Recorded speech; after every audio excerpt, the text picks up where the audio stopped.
ту чӣ ба мардума ба ғуломӣ даъват кардастӣ? Ту як паст ҳастӣ. Мо мардуми тоҷик баномусем, ту бошӣ беномусӣ. Россия ай худут, мо Америка меравем. Русҳоро дада бугӯ. Ассалому алайкум ва раҳматуллоҳи баракату бародаро. Мо Абдуғафур Хусайнов, канали Тоҷдорон. Шумораи намхе комментариҳо хеле зиёд шудан, маро гунаҳгор карданд. Как будто ман ба ғуломӣ даъват карда бошам.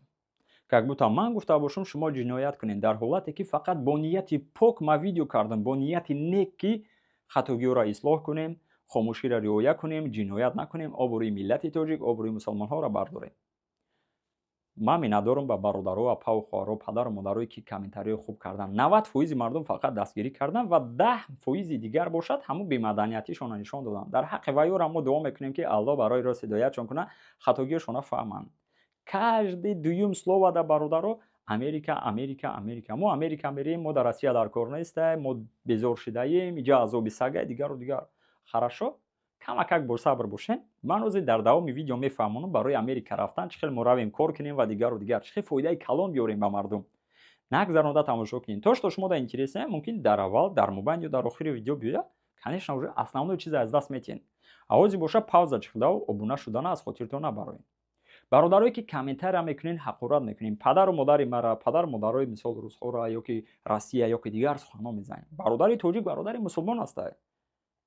бародарое ки комментариёда ҳозир ба ҳамун видеои ман мисол шумо комментарияда ояти Қуръону ҳадис овардем, мисол овардем ки вообще соответствовать намекунад ба гуфтаҳои ман.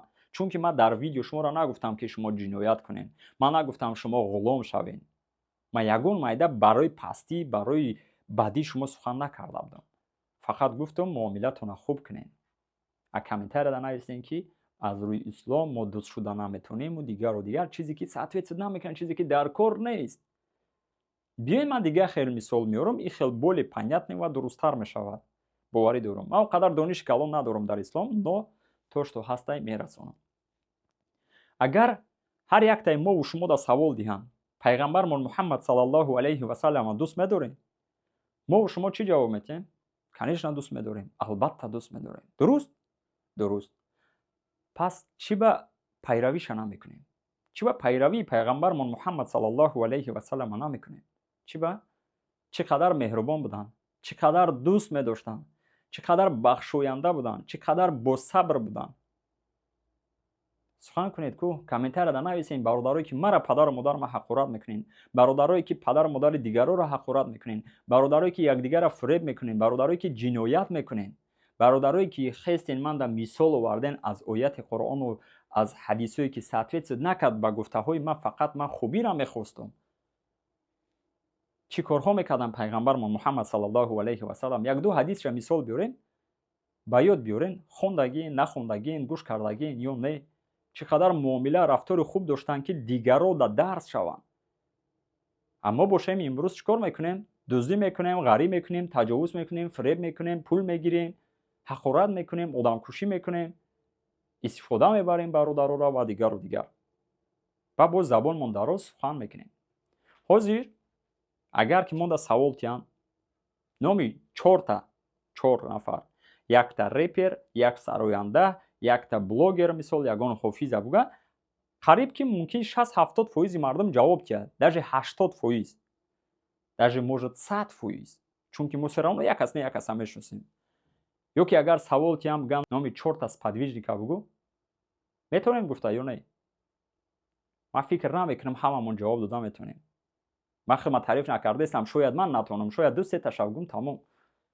биёед якум дараҷа мо ин тарафа ислоҳ кунем. биёед якум дараҷа мо худмонро ислоҳ кунем бародаро. мо ҳаракат кунем ки бояд муомилаи хуб дошта бошем, рафтори хуб дошта бошем, дигарода дарс шавад.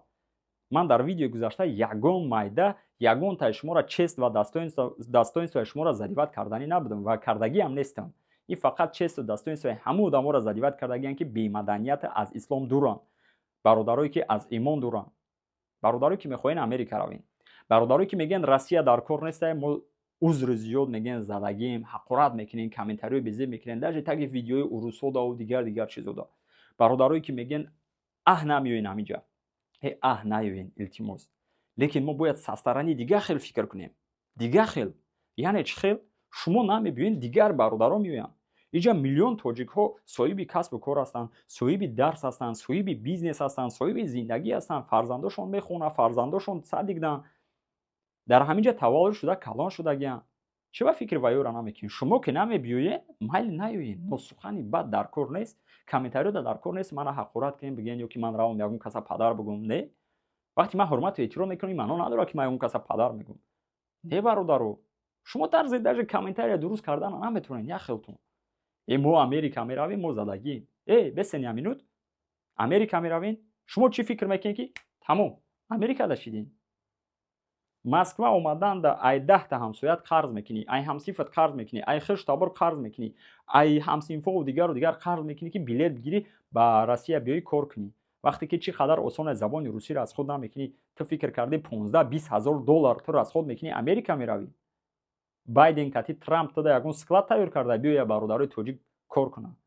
باور کن اگر من خرسند میشم میرم میگم برادر ما، برادر توجیک او روی ملت برداشت در امریکا، در اروپا، گرمانیا، تام انگلیس دیگر ما خرسند میشیم برادرای توجیک پیشروی کنن. لیکن در بسیار حالات اهمیت دادیم همونجور هم جزیر کرده رفتیم برادرو. اینجا میرن ناستف میکنن، اونجا میرن وقت دزدی میکنن و دیگر. این خیلی یگون پیشروی نمیشود. آدمی که میخواد پیشروی کنه در همین راستی هم پیشروی میکنه. چقدر شماره برادرای بیزنسمن‌ها زیادن در روسیه، در مسکو، پیتر، یکاترینبورگ، سوچی یا که دیگر شهرها میلیون ها کار میکنن، در خدمت مردم هستند، در خدمت دیگر آدم‌ها هستند، فایدهشون به مردم رسیده است. پروست ما در بسیار حالات ای دستمون یگون چی نمیوید غیر از سخن کردن. تمام این همی قدر کار از دستمون میوید. تمام نه ما بخیزیم یک برادر دستگیری کنیم، یک سخن خوب بگیم. برادرو باز یک بار دیگه میگم، اگر که میخواین امریکا روین، پژالسا ما ریال خرسند میشویم، پیشروی ملت توجیک میشود، پیشروی میشود. لیکن شما باید فکرش کنید که با اوج رفتن هم چقدر دشوار، چقدر مشکل است. شکر الله تو امروز خیلی برادرها به هر راه رفتن، مثال через چورنی вход там مکزیکا و مثال گرانیتسا و دیگر جا رفتن، یا که دیگر برادرها صاحب گرین کارت شدن. возможно میتونین از دست ندین برادرها. پاوزا کنین، اسکرینشات کنین، در روی اکران این نمره واتساپ برادر که 100% گرین کارت شما را заполнять میکنه و ان شاء الله возможно یکی شما صاحب گرین کارت شوید و شما уже ویزا گیرید به امریکا روید، صاحب بیزنس، صاحب کار خوب شوید، 5-10 هزار دلار کار کنید. نو просто اونجا رفتن کار کردن هم این آسان نیست. در حالتی که بسیار اولاد ما میایم زبان روسی را نمیدونیم، فقط در مثل ما از تاجیکستان به مسکو اومدن در بسیار حالات مردم دا بیاین چیست نشویم. سтройка، склад، تاکسی، کورئری، این همین قدر چیزه. همین مردم ما خیلی پنجم این اوجه شاورما.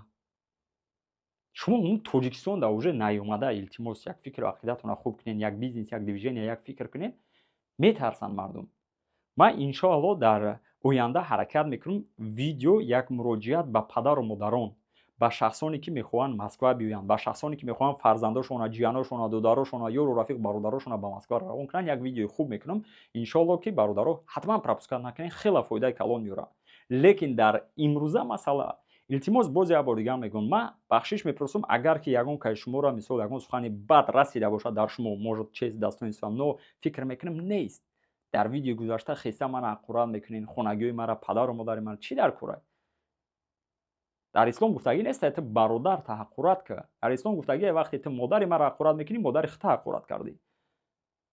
وقتی زن یک کس حقارت کردی، پدر یک کس حقارت کردی، پدر و مادر خود حقارت کردی. یک گناه در بالای سرتون گرفتگی.